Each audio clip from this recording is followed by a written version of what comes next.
Where should agents be trying to innovate in 2021? Clubhouse. You got your perspective. I just want to be happy. Don't you want to be happy? What's going on, Gary? Dude, is that a Dunkin' Donuts cup? Yeah, I think Dunkin' Donuts is better than Starbucks. I think Starbucks. I don't know if that hurts anyone's feelings, but I hope VaynerMedia is not pitching for Starbucks business as I'm like doing this video. But perfect timing, Tyler, like taking a sip and you brought me in. But great to see everybody. Love that. Been reading a lot of the comments. Caught Tom's last couple of minutes. Michael Price, Dante, Brianna Mason. Good to see everybody. Thanks for having me. How are you, Tyler? Yes, super excited to have you, Gary, man. I was telling really the preface to start, your influence on everyone watching, but also your influence on everyone speaking is so huge. So we're super excited to hear what you have to say about the real estate industry right now, what's your take on it. So without further ado, you need no introduction, man. So I'll let Tom and you take it away. Tom, you have the questions lined up, correct? No. You don't? Okay. I should have. It's super easy. If you give Gary and I a couple of minutes, I'm sure we will be just fine. Yeah. Well, I can. Alex should have those. If not, I have them handy as well, so I can jump into question number one if you. Yeah, let's do it. We like having you part of this, Ty. Yeah. Hey, I love it too, man. So let me get into it. Let me pull it up here. While you're pulling it up, just because I hate dead air. It is really scary how consistent, it's like, even when you just said your thoughts on the real estate industry, I'm like, Jesus, like, especially, in Tom's world where I've had some interaction through the years, like what I'm lucky about is that Clubhouse or TikTok or OTT, like Hulu, like the fact that most people here, when they realize they're going to be running Hulu ads, right, or Spotify ads in between music and podcasts because they're going to be bought like Facebook is going to blow their mind, right? Because people think one thing about like social media, it's not as big, but it was in my mind, and I think I've been historically correct about this, it was bigger than TV and billboards and bench ads. That's about to happen with other things, right? Like there's a new Spotify ad product where you can self-serve. You can literally be like, hey, everybody, sorry to interrupt your music. This is Tom Ferry. I'm in the Pasadena area, like selling homes. If you're in the market, it's tomferry.com, TOMFERRY.com. And that you could record that on your phone and place it the way you place an Instagram ad. When everybody here figures out that that's happening on something as big as Spotify, where everybody's like listening to music or podcast to, that's going to excite people. When they realize the videos they make for Facebook, even the janky ones, the phone stuff, the stuff I believe in, that they're gonna be able to start placing that on a biddable platform on Hulu or Roku or Amazon Fire Stick. And now literally their aunt, or more likely as it ages up with OTT, their nephew says, Uncle Tom, I just saw a commercial for you while I was watching Friends. What I always knew about social was it was so big and it would eat the world. What I didn't anticipate, because it was just too impossible to see, was it's eating the radio and television world because the way of marketing, is so interesting that it's better. It's localized, it's targeted. So, NFTs are now brewing. VR and AR are really truly now. I'm in the stage of VR. I bought Bitcoin. Today's a big day for me. Coinbase is going public right now, this second. Wow. It is for all the accolades of Facebook and Twitter and Tumblr and Uber and Pinterest and all the things I've invested in. VaynerRC, my fund in 2014, invested in Coinbase, and the return is extraordinary. And so today is like my biggest IPO of my career, right? Congrats, man. Yeah, congrats to that. This is not a humble brag or that. It's that in 2014, I understood that cryptocurrency had a place, that that this was a real thing, that blockchain was a real thing. That is 7 years ago. 99% of the people on this call right now still have no clue, or 90, no clue. 8% dabbling, might have a little bit of the, all of us, including me, we're all getting, this is the year of that, right? Where we're all like, oh shit, I can't not know about this anymore, right? Yep. That The reason I bring that up is because I'm in that place right now with BR. Okay, I'm going to now start to go a little deeper. You may not see a single post from Garyvee about it for 3 years. I'm going behind the curtain to talk to all of you, not because of that you need to go and rush and invest in VR, but because I want you to understand that the only thing that matters is attention. What do you do in the real estate business? You need people's attention.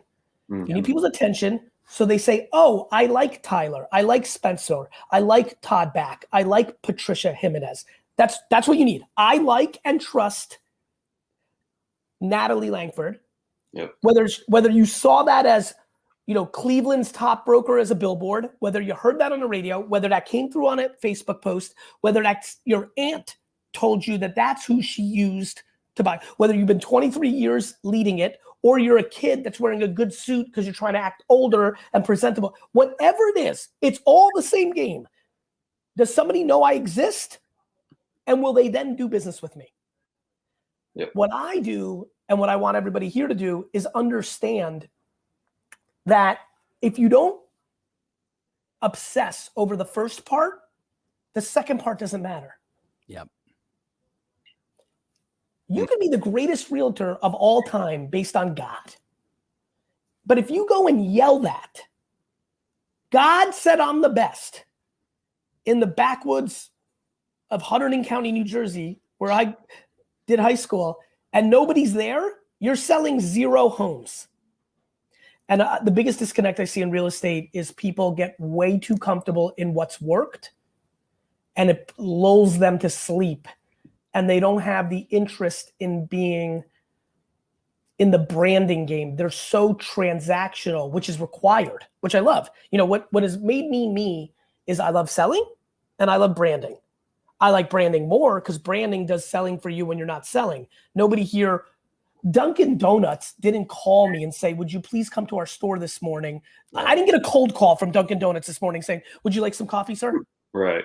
One of my favorite clips of yours, Gary, is the one that you did with Tommy Hilfiger and how that brand reestablished itself because of its brand prowess, over 2 decades now. So yes, I love all of that. We have about 10 questions that I have lined up for you guys to go so through. let's go rapid fire because we don't have a lot of time and I already went on a rant. So let's do it. No, you're good, man. The first one, before we do, I'm sorry for my Bucks helmet back here. I obviously understand you're a big fan. It's funny, even though you have the human I probably hate the most on earth associated with your team right now, because the Bucks are an NFC team, it really doesn't. I don't even hate Tom Brady anywhere close to the same. I was kind of I watched the Super Bowl. I wouldn't say I was cheering for Tom, but the Tom Brady thing is the same thing that happened with me with Jordan on the Wizards. It just doesn't matter anymore. Yeah. Yeah. So I'm fine with you. And the Bucks have been bad for the majority of my life, so I have a lot of love. I'm a little bit jealous. You've won 2 Super Bowls around all that shit. But, no apology needed. All right, we're wasting time. They're going to be mad at us, Tyler. So fire away. The first question, where should agents be trying to innovate in 2021? Clubhouse. Love it. I'm gonna go fast, and then I'll recall. I'll either follow up or I'll come back. But Tom, I see you want to say something. I want to give it to you. Go ahead. Okay, I would argue for YouTube pre-roll ads. Gary, remember 3 years ago sitting in Miami? Of course. Right? Those right now are killing at such a high ROI. It's bonkers. YouTube pre-roll ads, to your point, is an obsession. It's funny how we interpreted that question, Tyler, right? To Tom's point, because he has a better pulse to it. What I always have to be careful of is I'm so at the forefront. I'm thinking when you say innovate, not what's a best practice, which is right. Best practice is still pre-roll YouTube. And by the way, stick with me here now. Facebook, fucking Facebook is dominating right now. I don't understand how people want so badly to go to the next thing. It's Facebook creative. It's the videos. Yep. And Facebook groups, if I'm everybody on this, for years, I've said this in the real estate industry, very early on in a Tom Ferry talk and very early on in an Inman talk, it was kind of my coming out party, was this whole thing that people still to this day are doing, this mayor of your town. Yep. There's an execution that will crush for people in here. Facebook groups. And here's how you do it. Let's use Tampa. The Tampa Um, you go the Tampa Small Business Association group, and you're just hosting the party, right? How would you like, as a real estate agent, to throw a party in your backyard every day of the week where everybody comes, but it doesn't cost you any money for refreshments, and it doesn't fuck up your backyard and your house and take up all your time? That's what starting a Facebook group that's broad. Yep. Tampa's Mother Association. Moms at home, working moms from home, like whatever you do that you're passionate about, you start that Facebook group and you're the person that throws the party. Monster. So Gary, one of the things that's super hot right now, tactical for everybody, is if you're not comfortable starting the group, join all of the local investment groups in your town, but not the ones that are just on SFRs. Join the multifamily, duplex, triplex, fourplex. So you might be the only resi agent in that space. And everybody that owns multi-unit, everybody that owns commercial also owns a house. And just show up and contribute. Don't be that sales guy, gal. Just contribute, be a part of it, be there to, to learn and grow together. Took the words out of my mouth. If you can take your sales DNA, which all of you have, out of yourself, when you enter someone's home, a different Facebook group, it's just a little romance, ladies and gentlemen. Romance, if you date well for 3 or 4 times in a row, good things can happen. A little romance goes a long way. Yeah. We need to be humans, not salespeople in those Facebook groups. Yeah, Michael Kern said it's about time that a real estate conference focused on tactics, not just saying feel good. So let's go very tactical. Start a group and join 5 in your local area on Facebook. Commit an hour a day for a month, and then hit up Tom and I on social media and tell us what happened. It's going to be good. Yeah. Keep going. Yep. No, I love that, man. This is a tactical conference, so anything like that is amazing. By the way, everybody on Facebook and YouTube, your comments are helping me guide my answers, so keep them coming in here with observations or questions. Go ahead, Ty. Yes, absolutely. What would you tell a well-established agent or broker that is still deciding between advertising through traditional mediums like Zillow versus social media, Google, and YouTube? That life is a game of both. Yeah. I think people are so passionate, Tyler, about either or. And then somebody will say, well, Gary, I don't have time. And then I would say, yes, you do. Audit everything else you're doing, because you're wasting a ton of time on dumb shit. And then also, I want to know what you're doing when you're not working. Because if you're watching 3 hours of Netflix, I need 1 hour back. I need one back for a little bit of both. And then some people say, well, I don't have enough money. I'm like, good. Scale down either the social part or the Zillow part. Scale one down so you come with dollars, because the game is absolutely both. Yep. Awesome. Let's see. Let's get one. Let's get a real tactical one. Tom, I want your answer on this one too, if you don't mind. Please start, Tom. What's the #1 most tactical suggestion that you have for agents to attract more sellers in this market right now? So the thing that is outperforming everything is a text message that you send 8 to 10 a day. So I'll give you just the numbers. Ready? 181 text messages, Gary, in a 4-week period to people that are already inside your database. So there's some know, like, trust, some love at some level. 181 over a 4-week period, 144 responses. 42 people raised their hand and said, I'm interested. 38 had a CMA created. So here's the value of your home, Gary, right? Like, you asked for it. I'm giving it to you. Don't go to Zillow. Don't go to anybody else's site. Here's the hyper-local experience. From that group, on average, 12 research phase sellers, people that are like, hey, we're a year out from moving. My mother-in-law is about to X, so we're going to move to Y. We're leaving New York. We're going to Florida, whatever it is.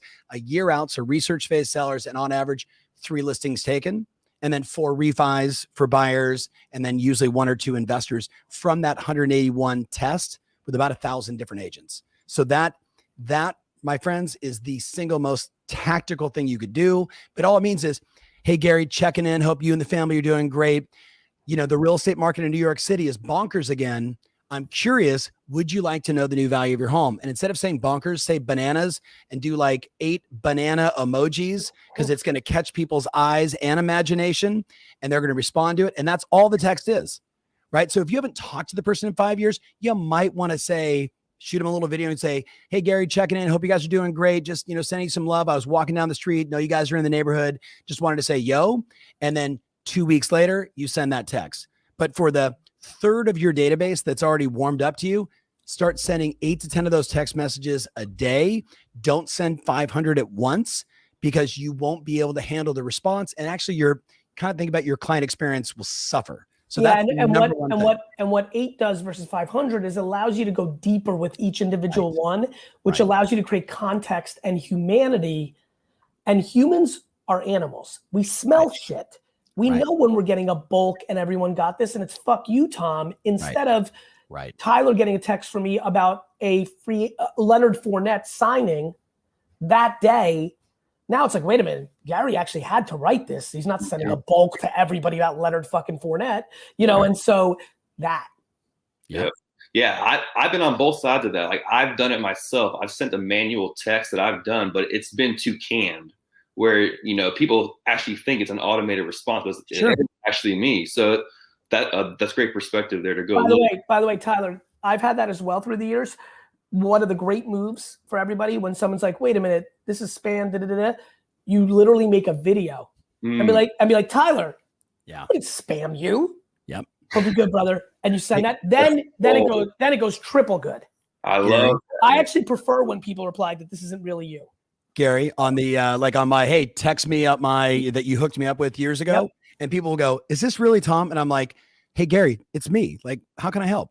I only gave out my number because I want to help people. So how can I help? And people freak. What Tom intuitively figured out, you know, when he came across a young me and actually executed on, I always give him credit anytime I can because it's true. So many people came across me. Many people were smart enough, like Tom, to understand like, oh, fuck, I think he might be up to something. Yep. Almost nobody actually executed because it's hard. But what Tom had and the others that it had was the ambition and the actions to actually match their ambition. The amount of people I meet that are going to be millionaires selling homes and then like post 3 times on social and like don't cold call because they're scared. And like people don't back that. And so what the insight is, why I'm bringing this up, Tyler, is he understood that scaling the unscalable was the actual game. Right. Right, which is really not, and the reason it probably worked for him was the real estate industry prior to modern technology was very much a dirty, you know, he grew up in the game, knocking on doors. Like your work ethic directly affected your outcome. How many phone calls you were willing to make and how many doors you were willing to knock on and how many chamber of commerces you were willing to join and how many local boys club this and, you know, donating to the, you know, the little league and like all the dirt and non-scalable stuff that you were willing to do was a direct attribute. And when technology came along, people were like, oh good, I can just email blast everyone and go to sleep. Right. And the right way to use technology is to use it in parallel to amplify your hand-to-hand combat. You're getting your hands dirty. Yeah, awesome. So I have 4 more questions. We have about 5 minutes or so. So let's run through these. Gary, what could cause the extinction of the real estate agent as we know it today? I think the human being doesn't get eliminated with technology. I do think Amazon and Zillow and like big companies, I think Compass, like I think people need to be very careful and understand that technology will continue to try to take you out. It's your best friend and your worst enemy. But humans, when they make that big of a purchase, really feel more comfortable doing it with humans. So here's what I would say. I do believe that the big platforms will eliminate over the next decade, which is a long period of time, the bottom 25, 40% of agents. I think that they're just like buying a car instead of going to a dealership. I'll speak for myself. I'm uncomfortably comfortable buying a $10 million home through 3 clicks on a computer. I mean it. I'm not saying that to act cool or be weird or to prove a point. I am uncomfortably comfortable with buying a $10 million home through the computer. And if Zillow wants to set up 5,000 people virtually in call centers and they're in the Philippines so they can just answer my question on like, what's my mortgage again and what's that again? And they can answer it, or an AI bot, machine learning, could just answer what was the school district or what are my taxes? I will do that. And so will a lot of other people. Many more people will not. My father would never do that. And many other people, including people younger than me, will not. But what I do think will happen is that the 25 to 30% weakest agents in the game that are getting by will have something to worry about over the next 10 to 15 years. So Gary, yes, sir. If you were on my my rant with everybody, the argument today, it's actually what you're discussing is coming. It's already coming true. The difference is today, it's the smart marketing companies, the Zillows, the realtors, the Quicken Loans, the Mellow Homes, is they figured out the arbitrage game because agents won't brand themselves and won't market themselves. And like my entire argument for everybody listening today was, you need to dig a moat around your castle and protect your brand beyond just putting it on steroids. You need to recognize they're all coming directly for your commission dollars, and they're going to earn it every day. And by the way, like, and when Michael says relationships are hard to disrupt, he's right, but they're going to outflank you for making the relationship digitally before you make it in real life. Right. And the scale is the issue. Mm-hmm. Yep. And by the way, like I can see in the comments, none of these companies are bad. I'm friends with all of these companies. They are just following their business plan. The question is, what is your plan to make yourself a little less disruptive in the next 3 to 5 years? And Tom, when I wrote The Thank You Economy and did this is what gets me so mad. That was your best book. Wait till you see what I've got coming in December. I'm ready. I'm ready. I agree. And I think this one's got it. Good. Anyway, but nonetheless, this is a big statement, and Michael inspired me, which is why I like comments. I, to this day, can't understand how people don't understand. And I would say 90%, and this is a rough guess, you guys probably will have a better number to guess on. People are atrocious at keeping in touch with people they already sold a home to with no showing your card that you actually want them to say, hey, my sister's in the market. Just like, again, I'm just going to keep using Tyler. I know exactly who I would have been as an agent. I would have sold Tyler's home, and out of nowhere, for no fucking reason, when Tampa won a good Monday night game, 18 months later, I would have texted and be like, huge win. That's it. Knowing that I continue to stay top of mind, knowing that tomorrow Bruno walks into the office and goes, hey, I'm thinking about moving. He's like, oh shit, you need to talk to my guy, Gary. Like, I can't, that, where all the money is for almost everybody who's watching this right now is the collateral relationship graph of the people they've already sold and did a good transaction with. Yet most people are such hunters. They keep going for a new thing and they're not farming an old thing. And when they farm the old thing, they fuck it up because it's too like, hey, Sally, how you been? By the way, any of your friends in the market? Like, no. Transactional. No. Relationship. Yeah. Yep. Gary, you literally just reiterated 3 of my big points. So that was perfect. And you just answered one of my 2 final questions was, what would you do if you were a real estate agent today? Which obviously that's what you would do. I apologize, man. I did have a hard stop. I know we yapped a little bit too much, but I hope we gave some value and I hope everyone's well. You're good, man. I appreciate your time, Gary. Thank you, man. Thank you. Bye, Tom. Bye, Tom. See you guys. YouTube watcher, what's up? It's Garyvee. First of all, thank you so much. I hope you're doing super well during these times. I also want to ask you, please subscribe because my commitment and exploration of YouTube is about to explode. Stories, polls, more content, more engagement, more surprise and delight. This is the time to subscribe. I hope you consider it, and I hope I see you soon.